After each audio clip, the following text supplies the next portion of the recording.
भारत में एक भी सनातनी बच्चा स्कूल जाए बगैर नहीं रहता।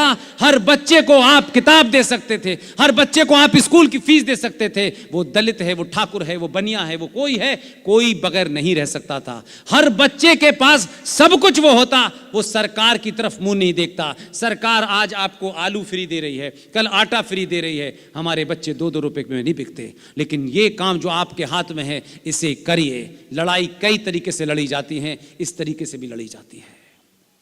इसलिए सावरकर का एक ही मतलब है, सच बोलो।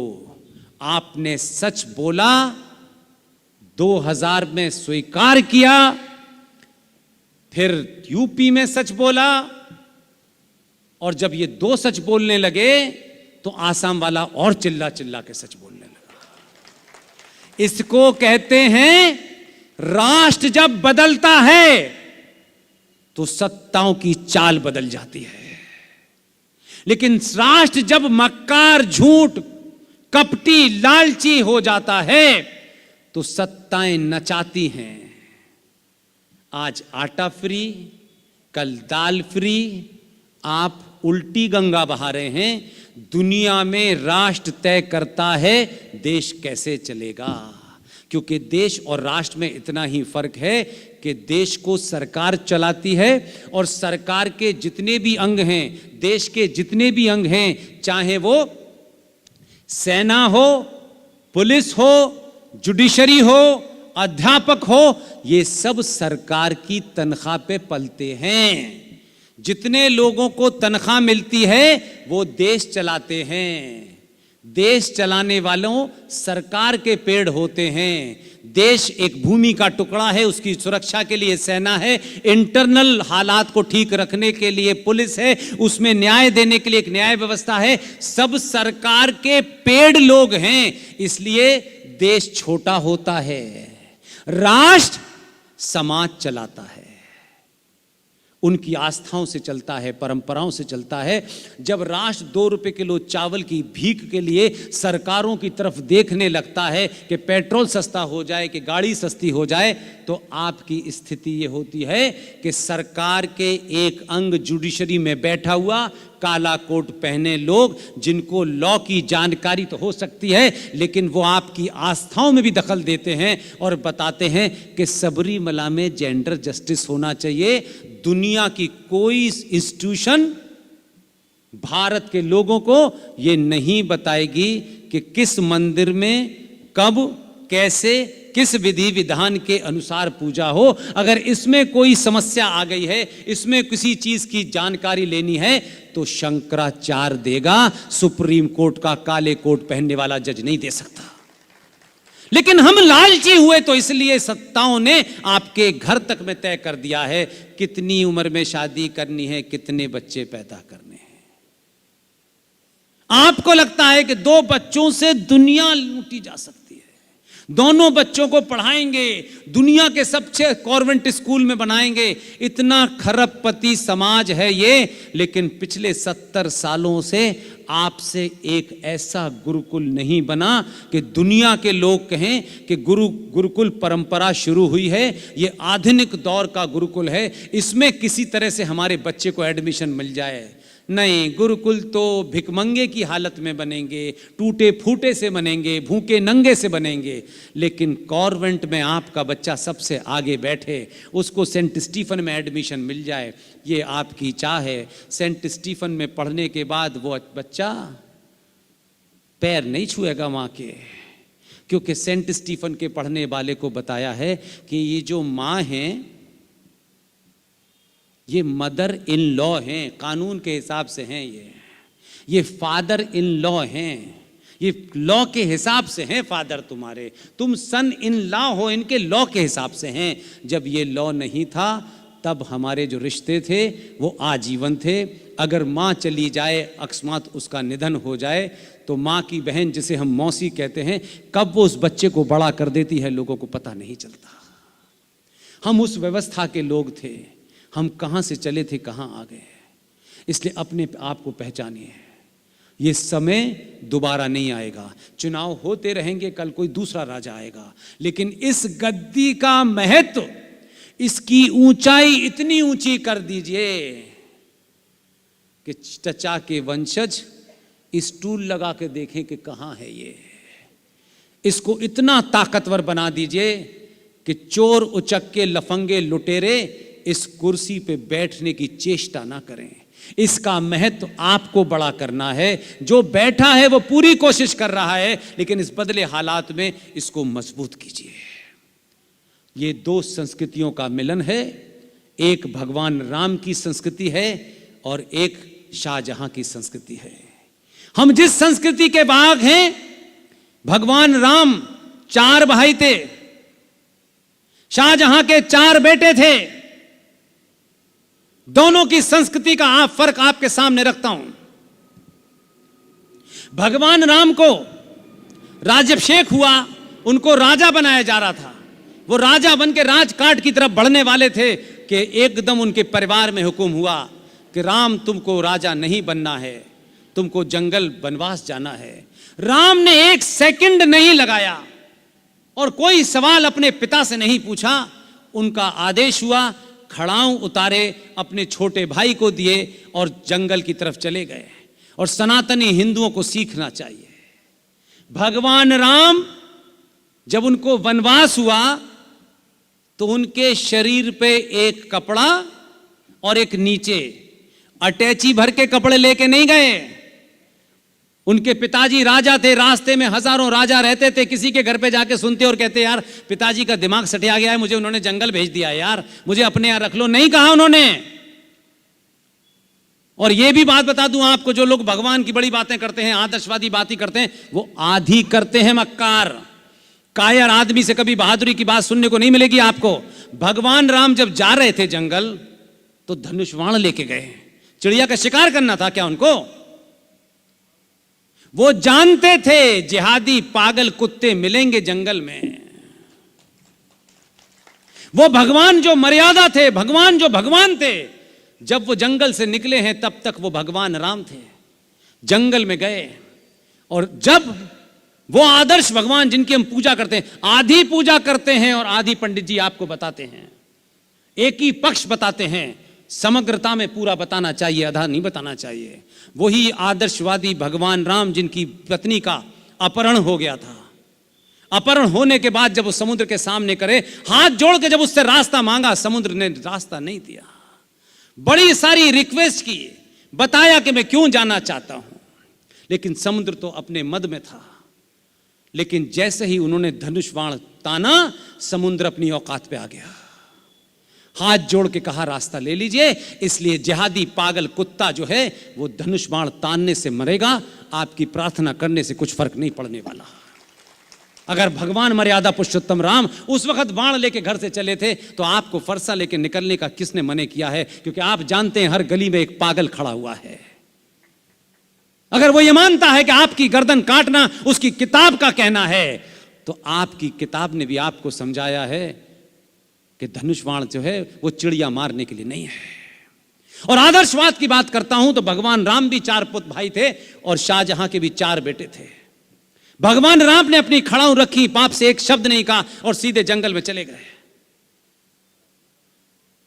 लड़े नहीं। शाहजहां के 4 पुत्र थे। जब सत्ता की बात आई तो औरंगजेब को सत्ता नहीं दी, दारा शिकोह को सत्ता दी। और जब यह हुआ कि दारा शिकोह को राजा बनाया जाएगा तो सगे भाई औरंगजेब ने दारा शिकोह की एक ही बार में गर्दन काटी और थाली रख के अपने बाप को दे दी। यही 2 संस्कृति हैं। आप किस संस्कृति के साथ खड़े हुए हैं आप चेक कर लें। इसलिए इन दोनों में कोई सी किस्म का मिलान नहीं हो सकता। जो औरंगजेब को अपना बाप मानते हैं और जो राम को अपना बाप मानते हैं, वो तय करें कि औरंगजेब की संस्कृति इस देश में लानी है या भगवान राम की संस्कृति इस देश में लानी है। रास्ता आपके सामने है। कोई चीज ऐसी नहीं है कि जिसको आपने झूठ में पढ़ा हो। इसलिए सच को जानिए, सच को बोलिए और यह ध्यान रखिएगा, जो भी हमारा दर्शन यही कहता है, दुनिया का क्या कहता है हम नहीं जानते। हमारा दर्शन कहता है जिसके अंदर भी प्राण हैं, पेड़ हो, फूल हो, पत्ता हो, चिड़िया हो, मनुष्य हो, जिसमें भी प्राण हैं उसका मरना निश्चित है। वो कब मरेगा, कैसे मरेगा, ये पता नहीं। जो जीवित है उसकी मृत्यु तय है। सनातनी हिंदुओं, जीवित हो, जिंदा हो, तो मर मर के क्यों जी रहे हो, डर डर के क्यों जी रहे हो? जिस दिन आपकी मृत्यु आएगी, सोते में चले जाएंगे, हंसते में चले जाएंगे, और मृत्यु नहीं आएगी तो मुरारजी देसाई की तरह विशेष विमान में एक प्रधानमंत्री की सिक्योरिटी में 7-7 आर्मी के टॉप अफसर बैठे हुए थे, और प्लेन लड़खड़ा गया, प्लेन गिर गया, प्लेन क्रैश हो गया। और क्या उनके जीवन में लिखा था? 7 टॉप कमांडर मारे गए, लेकिन उनके जहाज का टुकड़ा एक कीचड़ की पोखर में जाके घुस गया।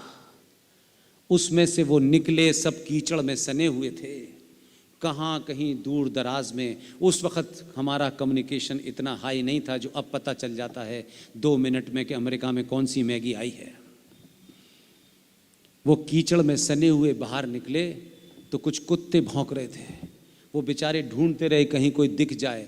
ऐसे ही चलते गए तो वहाँ कुछ लोग पलंग पे बैठे हुए थे, और वहाँ जाके मुरारजी देसाई ने कहा कि मुझे 1 बाल्टी पानी दे दो, मैं देश का प्रधानमंत्री हूँ। तो किसी ने कहा पागल हो गया क्या, कहाँ से आया है? तो उन्होंने जब पानी दिया तब तक पूरे देश में खलबली मच गई थी कि वो प्लेन क्रैश कर गया है। मुरारजी देसाई ने मुंह धोया तो लोगों ने कहा ये तो प्रधानमंत्री है। उनको एक खुरच नहीं आई। ये इस बात का प्रमाण है, जिसकी आनी है उसे कोई रोक नहीं सकता, और अगर जिंदा हैं तो जिंदा होने का सबूत दीजिए।